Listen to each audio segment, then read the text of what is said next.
Olá, amigos leitores das colunas Na Cadeira do Barbeiro, portal Caros Ouvintes e também jornais em foco, jbfoco.com.br. Continuamos falando sobre crônicas. Depois vamos ver a diferença entre artigo de opinião e contos, mas a crônica. Bom, nós já vimos que ela tem a ver com o tempo, e ela existe há muito tempo. Há crônicas até mesmo na Bíblia sobre feitos de reis e assim por diante. Também de navegadores de 400, 500, 600 anos atrás.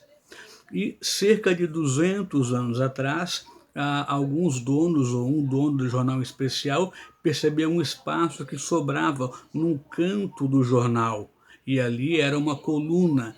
Aquele espaço foi então aproveitado para homens e mulheres que escreviam seus romances, seus contos, e com o tempo se desenvolveu a crônica para nós. E hoje ela é bastante lida. E é interessante quando ela vai parar em livro. Por quê? É interessante ela parar em livro. Porque a crônica, como falamos no vídeo passado, ela tem duas heranças importantes para marcar bem para quem pretende e vai escrever uma crônica. Ela tem uma herança literária e uma herança jornalística. A literária, o que é? É a subjetividade, é aquele texto que pode ser mais carregado de emoções, de metáforas, de hipérboles e assim por diante. E do jornalismo, é o cotidiano, são os fatos, é o dia a dia. Por isso é que ela pode ser, e geralmente ela é efêmera, ela é passageira. Uma crônica escrita ontem, hoje pode não interessar. Semana passada ou mês passada, agora pode estar desatualizada. Mas nem sempre isso acontece. E há ocasiões em que elas são tão bem construídas, elaboradas, que duram décadas, passam de 100 anos, vão parar em livros e assim por diante. Então, o que eu preciso pensar ao elaborar uma crônica? Além da elaboração que já passamos nos outros vídeos, da formação de parágrafos, tópico frasal, assim por diante, é lembrar que a crônica ela tem um papel social importante. Nós podemos na crônica falar, sabe sobre o quê? Tudo.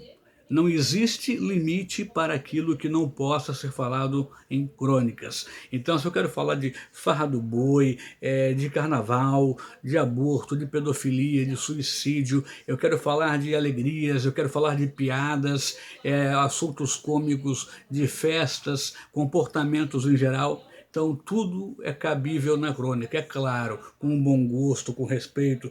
Já falei para vocês que quando eu preparo uma crônica, um conto, um artigo, embora eu nem sei, não sei cozinhar, não é modéstia, é verdade, mas eu imagino que eu estivesse cozinhando e quero servir para a pessoa que vai saborear aquele prato da melhor maneira possível, com o tempero, a temperatura, enfim, tudo. Quem sabe cozinhar sabe mais do que eu estou falando, né? Mas é assim que se elabora uma crônica. Aquele assunto ali, eu acho interessante. Como é que ele pode ser interessante para o meu leitor, para a minha leitora, que ele vai poder ler, mas não vai poder discutir comigo? E a crônica causa isso. Ela é feita de uma tal maneira que a impressão que dá para o leitor é que o cronista está conversando conosco, mas ao mesmo tempo não está. Ele vai poder conversar com os seus amigos, vai deixar a sua cabeça ali trabalhando naquele assunto, naquele tema, talvez nos mande um e-mail, uma resposta, uma pergunta, uma crítica, assim por diante, que tem que ser bem aceita e respeitada, né? Então a crônica é livre, qualquer tipo de assunto, mas lembrando, tem o lado jornalístico cotidiano, tem o lado literário, o lado subjetivo que tem que ser bem elaborado, lembrar da frase do nosso Aristóteles é que na arte não se precisa contar o que exatamente aconteceu, mas o que poderia ter acontecido. Então nós podemos escrever uma crônica enorme, linda, e enorme que não é o espaço, mas uma crônica completa sobre a partir de um casal que discutiu perto de nós, por exemplo, no supermercado, ou sobre uma piadinha que nós ouvimos que contada levaria 30, 40 segundos. Pode-se recriar em cima dela todo um contexto para falar de algo da sociedade, na abordagem nas nossas próprias palavras. Então, por isso que a crônica cresceu tanto, se desenvolveu tanto, não só no Brasil, mas no mundo todo. Então, no próximo vídeo vamos voltar a falar um pouquinho mais a respeito de crônicas, ok?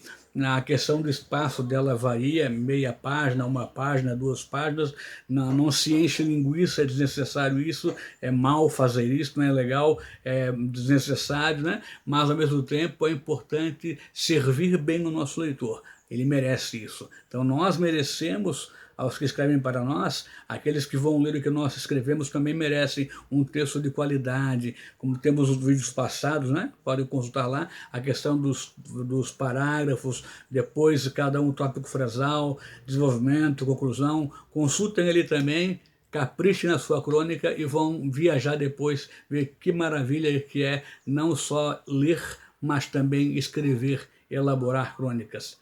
E antes de ir embora, um lembrete de sempre, né?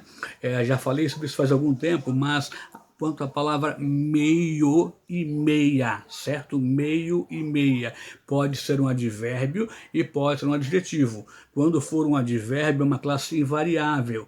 Invariável, o advérbio é sempre meio no masculino. Quando for um adjetivo, aí pode ser meio ou meia. Exemplo, suponhamos que agora fosse 12:30. Opa, meio-dia, metade do dia. Meio-dia e meia, porque dia está no masculino, o dia está na metade, meio-dia.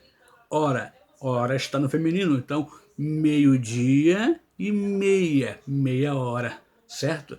Se eu disser para alguém, a minha mãe está meio cansada, algum engraçadinho poderia perguntar se no lado esquerdo ou direito, do umbigo para cima ou para baixo.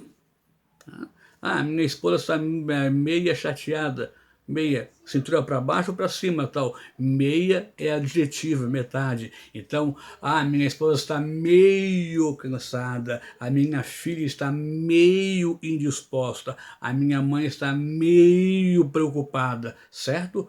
Quando for estado de espírito da pessoa é sempre meio, porque é sempre um advérbio. Se for meia é porque é metade. Okay? Atenção, grato pela sua atenção e daqui mais alguns dias voltaremos com mais um vídeo. Obrigado, até a próxima.